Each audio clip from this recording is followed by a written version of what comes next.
The Sherpa meeting will focus on the summit declaration, the Johannesburg II declaration as we are referring to it.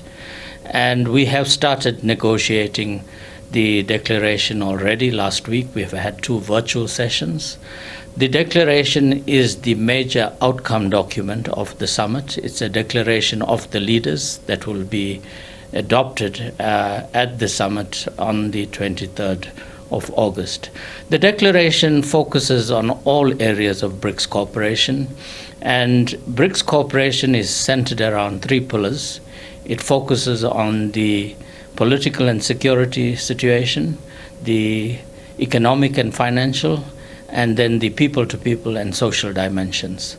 So we look at the global situation, the regional situation, as well as the impact of all of the major issues on human society at the present time. Issues such as climate change, issues of biodiversity loss, the economic situation, the financial situation, technology, new technologies, its impacts it's having on the lives of our people. And also we do focus on the business cooperation, how we can deepen economic interaction, trade and investment between our countries, our academia and think tank cooperation, looking at the youth cooperation, people-to-people interaction, including some of the major activities under the people-to-people interaction, such as cultural cooperation, the BRICS Film Festival, the BRICS Sports Festival. So it is quite comprehensive. You spoke about issues that are related to politics and security. It comes at a time where you still have this war in Ukraine and the impact thereof in terms of what you will be discussing. What are the main issues? Well, one of the standing items of the leaders' agenda when they meet at summit is to look at the global geopolitical environment, the security environment, regionally and globally. Global hotspots, as we call it, the Russia-Ukraine crisis will get attention, and so will other conflicts that are presently raging, like what is happening in Niger at the present time, that will come under discussion, the ongoing situation in areas like Libya and Sudan, the Palestinian situation, the plight of the Sahrawis, all of the issues pertaining to global peace and security receives attention from the leaders, and they collectively discuss this and see how BRICS can positively impact in terms of creating an environment of peace, security, and focusing on development and cooperation. The other important issue, the expansion of BRICS, in terms of the work that you are supposed to do, what are you going to recommend to heads of state and government when they meet? What should be a line of march on that important point? Well, expansion has been very much in the public eye, and of course expansion was raised at the summit last year, at the 14th BRICS Summit, and Sherpas were tasked to develop guiding principles, standard criteria, and procedure for expansion. We have almost completed our work. Tomorrow we will have a final session to hopefully finalize our recommendations to ministers on these 4 key areas, and looking at modalities for expansion. Ministers will then consider our recommendations, and they will thereafter make recommendations to the leaders. And we are positive that there will be an announcement at the Leaders' Summit on the issue of expansion. It's attracted global attention. As you know, some 23 countries have formally approached BRICS member states to become full BRICS members. And we have a large number of others that have informally also shown interest in becoming BRICS members. So the global focus is on the summit, and a major focus is on expansion. And definitely the leaders will have an opportunity to also discuss the issue of expansion, the recommendations that will come forward from the ministers, and ultimately take a decision and make a pronouncement on this. The other thorny issue when you look at issues that people are kind of debating right now. It's the issue of the dollar as the international trading currency.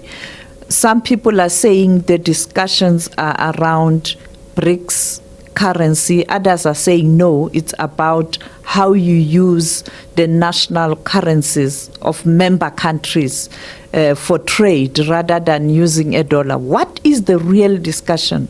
Well, the real discussion is already what has been on the table of BRICS for many years under the finance track. How do we deepen the interaction, trade interaction, all financial interaction, payment settlement system using local currencies? And this has been discussed thoroughly, and we have already started the process. A number of BRICS countries now are using local currencies to conduct trade.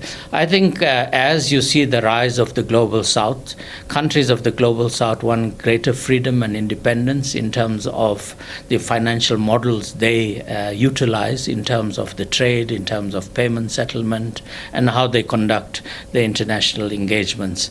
And that is why you are seeing what started off within the BRICS countries in terms of deepening use of national or local currencies has become a global movement, especially countries of the Global South. Even countries outside of the BRICS family are now speaking of using local currencies. We are seeing this taking hold within the African continent. As you are aware, the AU has indicated that we need to look at our own modalities and payment settlement system in terms of advancing the African Continental Free Trade Agreement. And the Afri-Exim Bank has put in place the Pan-African Payment and Settlement System. A number of central banks and commercial banks have already committed to this system, and it's estimated that as a result of this African payment system, Africa will save at least $5 billion annually in terms of inter-African trade. The other important engagement will be the leaders and the friends of BRICS. That would include the African heads of state and government.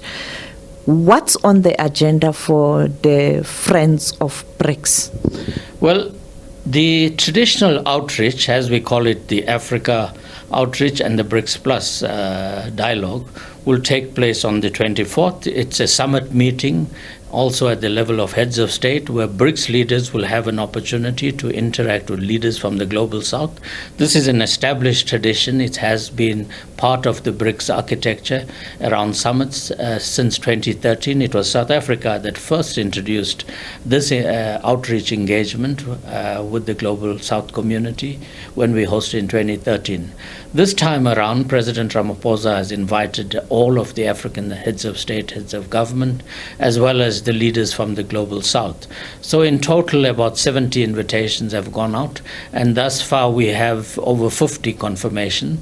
So this is going to be one of the largest BRICS Summit, but also one of the largest gatherings of leaders of the Global South to reflect on the global geopolitical, geofinancial, geoeconomic architecture as it exists today, and also to see how, as a collective, we can work in terms of re-engineering and addressing the fault lines that persist in terms of the treatment of the Global South on major global issues. I think the leaders of the Global South, Africa included, are now saying our time has come and we must show leadership, and we must be the architects and the leaders in shaping a new geopolitical architecture that is multipolar, that is multi-cultural, multi-civilizational, that is inclusive, that is representative, that is just and fair, and to do away with the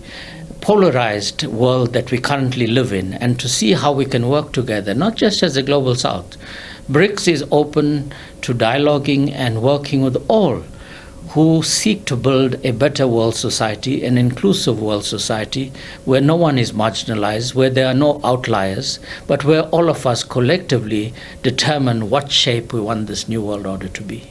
And finally, this morning we got information and confirmation as SABC that the UN Secretary General will be attending. Yes, that is correct. President Ramaphosa also invited the UN Secretary General. He's accepted the invitation. He's on the program also to speak, and we welcome that. And I think it's also like the confidence that the leaders from the Global South and African leaders have placed on the BRICS leadership and what we stand and what we espouse for in terms of the New World Order.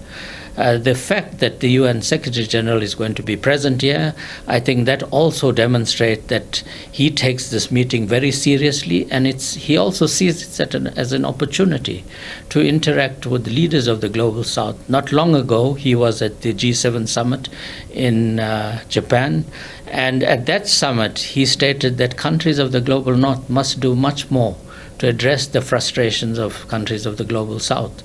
And I think he's fully attuned to the challenges we have faced, the frustrations we have experienced, and that we want to be the engineers and the architects of a new world order. And we are pleased that the United Nations Secretary General will also be in our midst and be part of these very important discussions.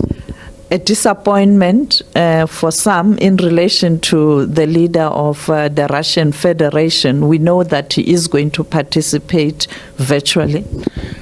Well, yes, President invited President Putin to the summit, and we were hoping that he would be here physically present. It's the first time that we have a BRICS summit where all 5 leaders are not present in person.